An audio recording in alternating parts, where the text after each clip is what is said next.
সরকার জন্য কিন্তু সর্বোচ্চ সহযোগিতাটুকু যদি আমরা পাই সেক্ষেত্রে কি আপনি যে আইনের কথা বললেন, পানি আইনের কথা, নদী আইনের কথা, সেই আইন অনুযায়ী আমরা কি আমাদের হিস্সা বুঝে নিতে পারবো? না, এটাই আমাদের জন্য বড় চ্যালেঞ্জ হবে।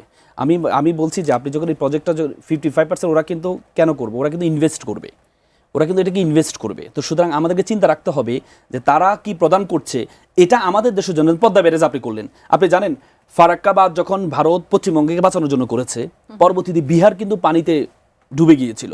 বিহারের মানুষ এখনো পর্যন্ত আন্দোলন করে এবং এটা ফারাক্কাবাদকে তারা মরণবাদ বলে এখনো পর্যন্ত। কেন বলে? এই যে একটা অঞ্চলকে আমরা বাঁচাতে গিয়ে আপনি ভিন্ন একটা অঞ্চলকে ধ্বংসের দিকে দিতে পারেন না। এজন্য আমাদেরকে এখানে সমীক্ষা করতে হবে সরকারকে, যারা এক্সপার্টিস আছে, আমরা এক্সপার্টিস না, যারা এক্সপার্টিস আছে তাদেরকে নিয়ে, যে যদি আমি পদ্মা ব্যারেজ করতে যাই তাহলে যে অঞ্চলগুলো আমি পদ্মা ব্যারেজ করব, যে জেলাগুলো উপকৃত হবে, এর বিপরীতে কোনো ভিন্ন জেলাগুলো কোনো বিপদে পড়বে কিনা, ক্ষতিগ্রস্ত হবে কিনা, এটা খেয়াল রাখতে হবে। এবং কি চায়না থেকে আমি কতটুকু ইনভেস্ট নিব, কত টাকা নিব, কত টাকা নিলে আমি কত টাকা শোধ করতে পারবো। আপনি দেখেছেন এই যে আপনার এই চট্টগ্রামে যে এটা আছে, টানেলটা আছে, 3 কোটি টাকা যদি আয় হয়, 6 কোটি টাকা ব্যয় হয়।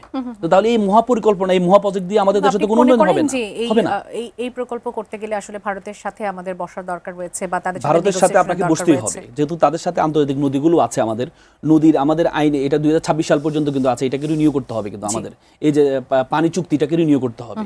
তো সুতরাং আমাদের সাথে এই তিস্তা ব্যারেজ, আপনাকে যদি সরকার যদি, আমি মনে করি এটাকে এই ক্ষেত্রে আমি সরকারকে ধন্যবাদ জানাই, তারা যেটা নার্ভ দেখিয়েছে, তারা একটা দেখিয়েছে যে আমরা করবোই এটা।